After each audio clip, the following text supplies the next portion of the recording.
who is still working for the IRS, told us that even before President Biden took office, he was directed to avoid leads involving Hunter's father. There were certain investigative steps that we weren't allowed to take that could have led us to President Biden. And you wanted to take them? We needed to take them. And you weren't allowed to take them? That's correct. And that was IRS whistleblower Gary Shapley breaking his silence on the DOJ's alleged meddling in the Hunter Biden case. He revealed some blockbusters that the Biden Justice Department was involved from start to finish, oftentimes even preventing investigators from pursuing numerous key leads into the first son.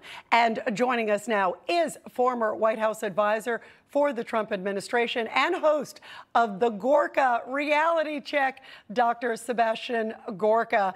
Dr. Gorka, really great seeing you. You know, this is such a troubling pattern. Prosecutors opting basically not to pursue leads, warning Hunter Biden's legal team about raids. These are some of the allegations, also not allowing charges to be brought against Hunter. Do these developments say to you that the fix was in to cover for the president's son, who, by the way, is in Camp David with him again, Dr. Gorka, again this weekend? Rita, it's not disturbing. It's proof that we live in a banana republic. Let's be very clear here. This man is a criminal. Not only is he a criminal, not only is he a person who should be in prison today for lying on a federal background form for purchasing a handgun. Not only did he not pay $1.2 million worth of taxes in 2018, this is an individual who, thanks to the work of people like Raheem Kassam at the National Pulse and the great Rudy Giuliani and Steve Bannon, we have the audio from his laptop, Hunter's voice, leaving a message, and I'll edit it for Newsmax, because he uses foul language, but he says, and anybody right now can verify what I'm saying by going online and listening to the audio itself. I've used it multiple times on my radio show, America First. He says, "I'm in business with the effing spy chief of China." Now, that alone should mean that Biden is impeached and removed from office. We have the son of the man in the Oval Office who controls the nuclear football, who is the chief executive, say that he is in business with the chief spy of the biggest communist nation in the world, which is our #1 enemy. So look, we've arrived at a point in time where if you're Donald Trump, if you work for Donald Trump, you can be arrested and put in leg shackles at Reagan Airport. You can have your home raided by the FBI at gunpoint. If you are a Democrat, if your last name is Clinton or Biden, you're basically immune from the justice system of the United States. You know, you talked about the relationship with the Chinese. There's been, Dr. Gorka, some really explosive messages. Of course, the one where I'm sitting next to my father. And then there's this other WhatsApp message. And these are text messages different than the audio you're referring to, between Hunter and his Chinese business associates. One of them came to light just recently. Basically, Hunter Biden talking to CEFC associate Gwen Dong. And basically, it says, Hunter writes, "The Bidens are the best I know at doing exactly what the chairman wants from this partnership." And what's significant about that is just one day after he wrote that message, one of his shell corporations received a $100,000 payment. Dr. Gorka, when you hear him say the Bidens, plural, do you think, again, he's referring to his father?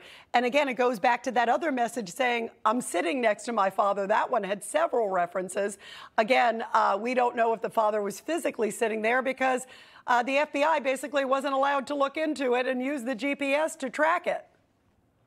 Well, when he's extorting money in that encrypted WhatsApp message and he says, "The Bidens can get it done for you," he's not talking about the daughter he sired with a stripper who isn't allowed to even use his last name. No, and it's not Jim Biden. It's not Frank Biden. We know exactly who it is.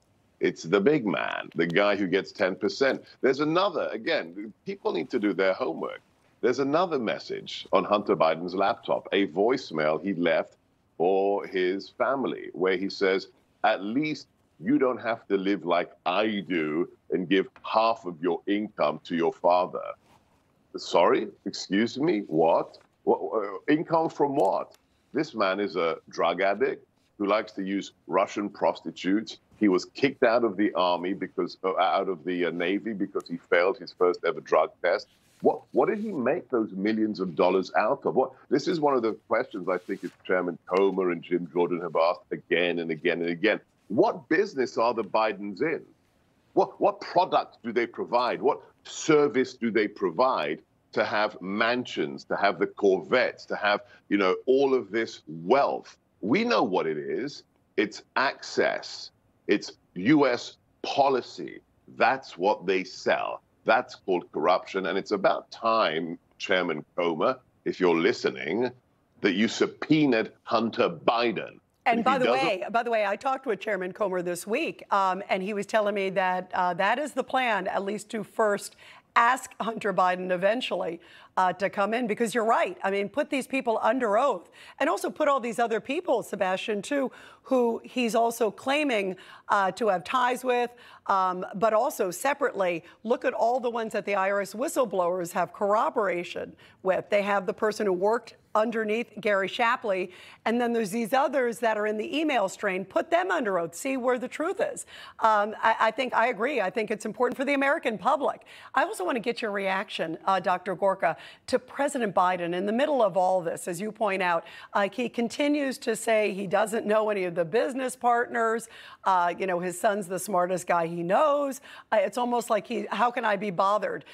Take a listen, because he was asked this week, you could tell the press is finally starting to ask some questions about these damning texts. And this is what the president snapped at this week. Take a look.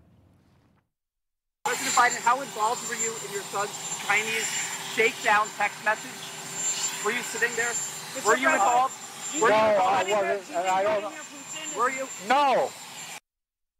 No, and a very defiant no. And then at one point, remember, it was recently, he was like, hey, where's the money? He was almost joking.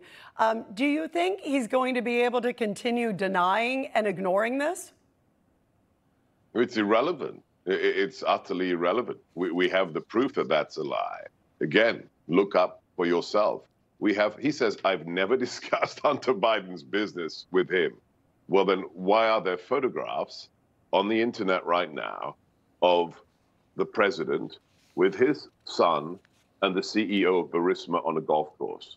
How are there photographs of Joe Biden, Hunter Biden, and his former Soviet Republic business associates in Cafe Milano, not far from where I'm sitting in Washington, D.C.? These are all lies. And I have to, correct you. It's not about Chairman Comer inviting or asking Hunter Biden. He should be subpoenaed. And if he refuses to be subpoenaed, the Speaker of the House should deploy the Sergeant at Arms and the Capitol Police, who actually answer to the Speaker of the House, and Hunter Biden should be arrested and should be frog-marched into Congress and forced to testify. If you can strip search Peter Navarro and put him in Hinckley's cell because he's in contempt of Congress, I mean, every American should hold Congress in contempt. If you can do that to Peter Navarro after he's been arrested in Reagan Airport and put in leg shackles, how about the GOP shows a little bit of spine and actually gets to the bottom of what is probably the biggest political corruption scandal since 1776. I agree with you. It is enormous, and the double standards are absolutely blaring.